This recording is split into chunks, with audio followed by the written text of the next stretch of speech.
fellow nerds. It is Megan with Vigilante Vibes, and I'm here with another character breakdown, and I'm continuing my Marvel Mutant coverage, and today it will be about Cannonball.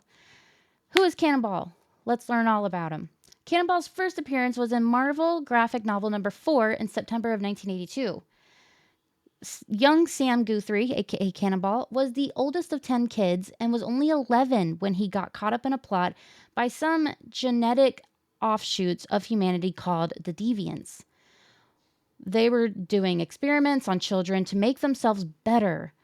But a mysterious deviant named Sledge showed up just in time to save Sam and the others, wiping their memories of the whole thing. 5 years later, Sam's dad died, and as the oldest, he felt like it was his job to take care of his family. He gave up a college scholarship, became a coal miner, just like his father. One day, he and a coworker got trapped in a collapsing mine. The stress of trying to get out triggered his mutant power, and he was able to blast them both to safety. A rogue member of the Hellfire Club, Donald Pierce, found out about Sam's powers and tricked him into working for him. Pierce sent Sam to fight Professor Xavier and his new team, the New Mutants. But Sam refused to hurt them and ended up teaming up with them to defeat Pierce instead. Xavier realized Sam had been misled and invited him to join the New Mutants, giving him the codename Cannonball. Sam wasn't very good at using his powers at first. I don't know many mutants that are good at it. So he felt awkward as the team's co-leader. He did, however, become best friends with his teammate, Sunspot. Later, Sam saved the life of the intergalactic rock star, Lila Cheney, and the two started dating. If you want to know more about Lila, I do have a character breakdown about her. So just check my channel and learn all about her too. During this time, he also teamed up with Spider-Man to fight the Incandescent Man.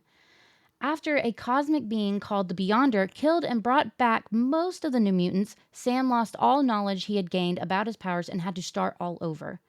The encounter also left the team feeling pretty apathetic, so their headmaster, Magneto, asked the Hellfire Club's White Queen, Emma Frost, for help. She enrolled them in her Massachusetts academy and recruited them into her team, the Hellions. Magneto eventually realized he had been tricked and fought to get his students back, leading to a conflict with the Avengers. When the New Mutants sided with Magneto, Frost gave in and helped restore them back to their former selves. Sam and Lila's romance got serious, and he asked her to meet his family.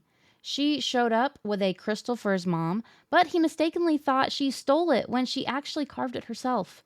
Lila left in a huff, but after he saved her from a plane crash, he apologized. Later, the New Mutants came to Lila's rescue when she was kidnapped by an alien named Spider. After saving her, Lila seemed to sacrifice herself to stop Spider's other captives from causing chaos in the universe. Sam was heartbroken, but when she later turned up alive, they both realized their romance was over and that they had moved on with their lives. When the time-traveling mutant soldier Cable took over the New Mutants and then turned them into a strike team called the X-Force, Sam found out he was apparently an immortal mutant. Cable had traveled back in time specifically to find and guide him. In a battle with the Brotherhood of the Evil Mutants, Sam's blast field was messed up by Fantasia, and he seemingly was killed by Sauron. But this just triggered his immortality, and he came back to life. He started a romantic relationship with his teammate Tabitha, also known as Boomer. When X-Force was separated from Cable, Sam took on the leadership role. He eventually graduated to the X-Men, which put a strain on his relationship with Tabitha.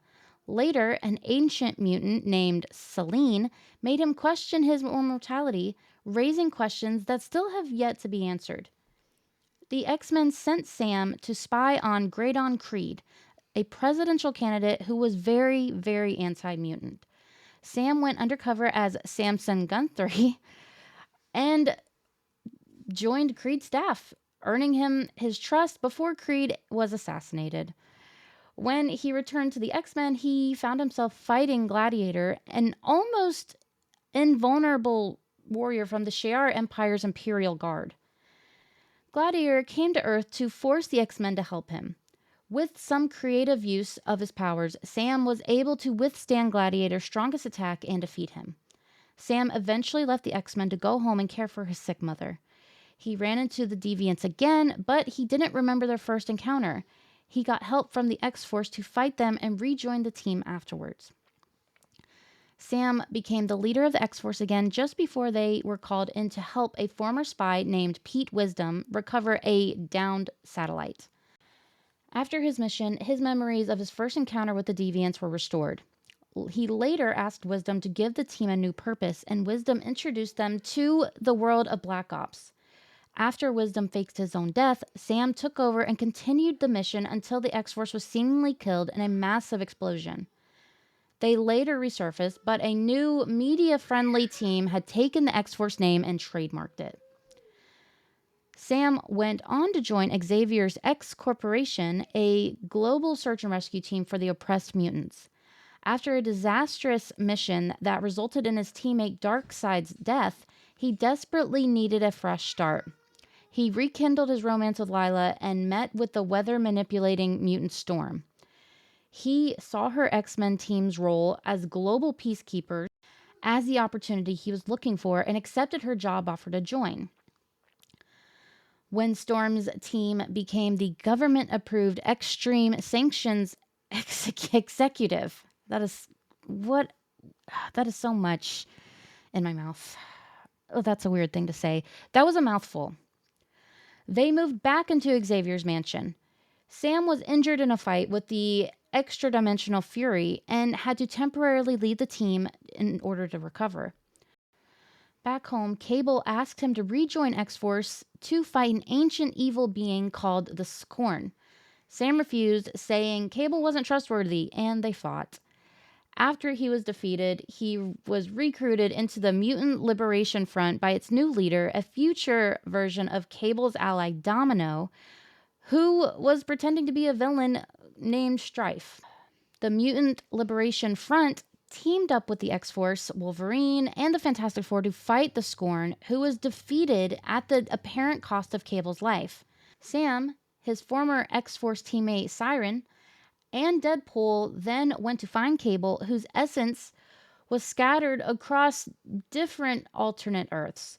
They collected it, they brought it back to their own world, where a mutant tech whiz named Forge was able to restore him. After M-Day, Sam returned to the mansion, shocked to find that his sister Melody had lost her powers. More recently, Sam joined Rogue's strike team after Seraphina, a member of the hyper-evolved Children of the Vault, got into his mind and made him think they were married and had a family, which is weird, super weird. Sam was deeply upset by his psychic violation and eventually got over it after defeating Seraphina. So that is Cannonball. He has such a confusing life, the poor guy. But yeah, you don't see much of Cannonball these days, and I feel like that should change. So, as always, I have some comics for you to check out to get to know Cannonball even better. If I missed any or you think there are some better ones people should check out, just let me know in the comments because these are the ones I've read. I haven't read all of Marvel Comics, and I probably never will. So, starting off, Hellfire Gala from 2023, Dead X-Men number 1 through 4, Extreme X-Men number 24, X-Men Volume 2 numbers 191 to 192, and I'd highly recommend the Nicesia Coppola run from X-Force from 1991. So, I hope you learned something. I hope you got to know Cannonball even better, and I hope you like and subscribe so you don't miss any more of these character breakdowns that I put out. With that being said, have a marvelous day.